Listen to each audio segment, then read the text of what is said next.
ఓం శ్రీ మాత్రే నమః. అందరికీ నమస్తే అండి. Welcome back to Lakshmi home maker 9 ఛానల్కి స్వాగతం అండి.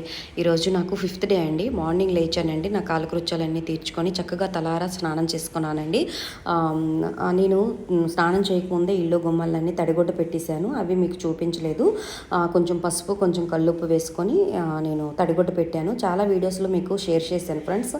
ఆ తర్వాత ఇగోండి బాదం పప్పు, ఆ తర్వాత వాల్నట్స్ అనేది నైట్ అయితే నానపెట్టాను. గౌతమ్ కొంచెం తింటాడు, నేను కొంచెం తింటానండి. ఆ తర్వాత ఈరోజు నేను పూజ అనేది ఓన్లీ తులసి కోట దగ్గరే పూజ చేసుకున్నాను.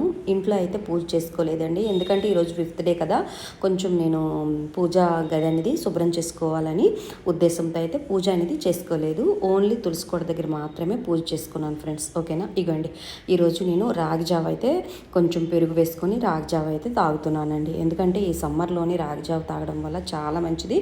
అలాగే నాకు కొంచెం షుగర్ కూడా ఉందండి, అందువల్ల రెగ్యులర్గా ట్యాబ్లెట్ వేసుకున్న తర్వాత తప్పకుండా నేనైతే రాగి జావ కానీ టిఫిన్ కానీ చేస్తూ ఉంటాను. ఆ తర్వాత ఇగోండి ఇక్కడైతే నేను పూజా మందిరంలోకి వెళ్ళి పూజా మందిరంలో ఉండే సామాన్లన్నీ తీస్తున్నానండి. పటాలు, ఆ తర్వాత పూజ సామాగ్రి అంతా తీసి తోముకున్నాను. ఇది మనం కొంచెం 5th డే అయ్యేటప్పుడు కొంచెం ఎర్లీగా లేస్తే మనకు తొందరగా పనులు అయిపోతాయండి. ఇవ్వండి పూజ సామాగ్రి అన్నీ తీసి ఇక్కడ సింక్ దగ్గర తోముకుంటున్నానండి పితంబరంతో.